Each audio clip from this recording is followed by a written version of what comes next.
Müzakirəyə təqdim olunan informasiya, informasiyalaşdırma və informasiyanın mühafizəsi haqqında qanunda dəyişiklik edilməsi barədə layihə ölkəmizin rəqəmsal inkişaf strategiyasında yeni mərhələnin hüquqi əsaslarını müəyyənləşdirir.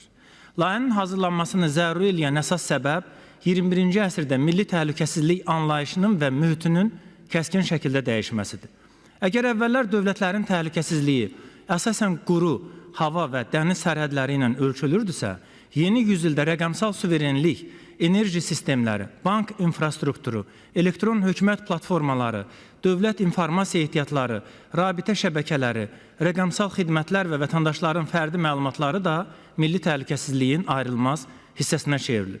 Dövlətə zərbə vurmaq üçün artıq sərhədləri tanklarla keçmək tələb olunmur.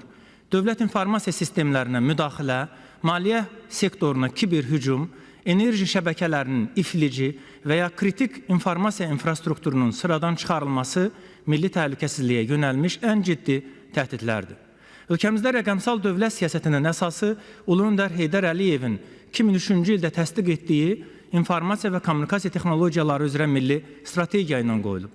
Prezident İlham Əliyevin rəhbərliyi ilə elektron hökumət quruculuğu, rəqəmsal xidmətlərin genişləndirilməsi, kiber təhlükəsizlik sisteminin formalaşdırılması və rəqəmsal iqtisadiyyatın inkişafı istiqamətində ardıcıl tədbirlər həyata keçirilib. Vətən müharibəsində müasir texnologiyaların tətbiqi dövlət qarşısında yeni vəzifələr müəyyənləşdirdi və rəqəmsal məkanın milli təhlükəsizliyin ayrılmaz parçası kimi qiymətləndirməyə imkan verdi. Birinci vitse-prezident Mehriban xanım Əliyevanın sədrliyi ilə keçirilən Rəqəmsal İnkişaf Şurasının ilk iclasında qəbul olunan qərarlar da yeni rəqəmsal suverenlik siyasətinin sistemli xarakter daşıdığını sübutudur. Şurada 58 təşəbbüs, 34 qanunvericilik aktına dəyişiklik, 9 prezident fərmanına və 3 Nazirlər Kabinetinin qərarına dəyişiklik nəzərdə tutulur. O cümlədən rəqəmsal xidmətlərin vahid platformada inteqrasiyası, milli məlumat mühitinin və rəqəmsal identifikasiya sistemlərinin inkişafı, kiber təhlükəsizlik ünsürlərinin gücləndirilməsi kimi prioritetlər də müəyyən olundu. Rəqəmsal sferada fəaliyyət göstərən şirkətlər üçün 20 illik vergi güzəştləri nəzərdə tutulur. Yüksək ixtisaslı IT mütəxəssislər isə gəlir vergisindən tam azad olunacaqlar. MyGov platforması hamı üçün bir rəqəmsal pəncərəyə çevrilir. E-sosial, e-təbib, e-su artıq tam şəkildə vahid platformaya inteqrasiya edilib.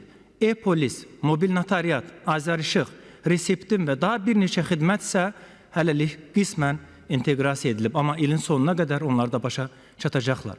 3 ay ərzində MyGov platformasının istifadəçi sayı 2,7 milyondan 3,5 milyona təxminən, yəni 1/3 qədər artaraq belə bir səviyyəyə çatıb. Son 10 ildə ölkəmizdə ali təhsil müəssisələrində IT ixtisaslarına qəbul təxminən 5 dəfə artıb, lakin qəbul planının böyüməsi ilə peşəkar müəllim heyəti, müasir laboratoriyalar və qabaqcıl təhsil proqramları da eyni sürətlə inkişaf etmir. Ona görə də bax, yeni bu addımların əsas hədəfi odur. İndiki müzakirəyə çıxarılan hüquqi akt və qarşıdakı dövrdə rəqəmsal məcəllənin hazırlanması da islahatların məntiqi davamı olacaq. Layihəni zəruri edən əsas şərtlər nədir? Birinci növbədə kiber cinayətkarlıq, məlumat sızmaları, fidya proqramları, saxta domenlər, sosial mühəndislik hücumları və süni intellektdən istifadə etməklə həyata keçirilən manipulyasiyaların sürətlə artmasıdır.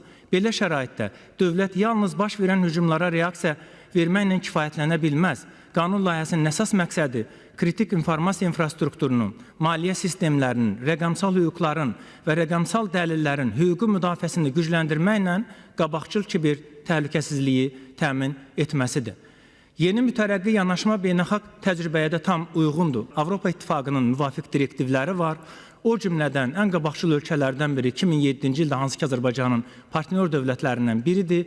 Estoniya özü kiber hücuma məruz qalmışdı. Ondan sonra unikal bir model meydana gətiriblər. O cümlədən Finlandiya özünün maliyyə sistemlərini unikal qoruyan bir dövlətdir. O cümlədən Birləşmiş Ştatlar milli kiber təhlükəsizlik strategiyasını qəbul edərək kritik infrastrukturun qorunması sayəsində öndədirlər. Qanun layihəsinin mühüm yeniliklərindən biri anlayışlar sisteminin müasir tələblərə uyğunlaşdırılmasıdır. İlk dəfə olaraq kiber məkan, kiber təhlükəsizlik, kiber gigiyena, rəqəmsal dəlil, rəqəmsal tədqiqat, rəqəmsal tədqiqatlar mərkəzi, milli kiber insidentlərə cavab mərkəzi, dövlət kiber insidentlərə cavab mərkəzi və sair kimi sahibi qurumlar da bir müvafiq iyerarxiya ilə müəyyən olunur. Layihənin digər mühüm yeniliyi rəqəmsal dəlil institutunun hüquqi əsaslarının formalaşdırılmasıdır. Yəni, daha sadə dilə desək, rəqəmsal hüquqların formalaşmasıdır. Müasir dövrdə kiber cinayətlərin araşdırılmasında server qeydləri, sistem jurnalları, IP məlumatları, elektron izlər və digər rəqəmsal məlumatların düzgün toplanması gərəkdir ki, bu sferada olan cinayətlərin ifşası mümkün olsun. Milli kiber təhlükəsizlik üzrə indekslər var. Beynəlxalq məkanda aparıcı yer alır və Azərbaycan burada 83,33 balla 31-ci yerdədir. Gürcüstan 64,17 balla ilə 64-cü yerdə, Ermənistan isə 38,33 balla 97-ci yerdə qərarlaşıb. Qanun layihəsinin mühüm istiqamətlərdən biri də dövlət informasiya sistemlərinin təhlükəsizlik auditidir. İnformasiya sistemlərinin təhlükəsizliyi birdəfəlik yoxlama ilə təmin oluna bilməz. Proqram təminatları, bulut texnologiyaları və informasiya sistemləri davamlı yeniləndikcə risklər də xaraktercən dəyişir. Son illər, məsələn, bank sektorunda müşahidə olunan phishing hücumları vətəndaşlarımız tərəfindən də narahatlıqla qarşılanır. Mərkəzi Bankın məlumatına görə 25-ci ildə Azərbaycan banklarına məxsus ödəniş kartları üzrə 28.766 rəqəmsal dələduzluq əməliyyatı qeydə alınıb və vətəndaşlara dəymiş zərər 5.041.000 manat təşkil edir. Bunlardan 7.184 fakt ölkə daxili, 21.582-si isə ölkənin xaricindən olan əməliyyatlardır.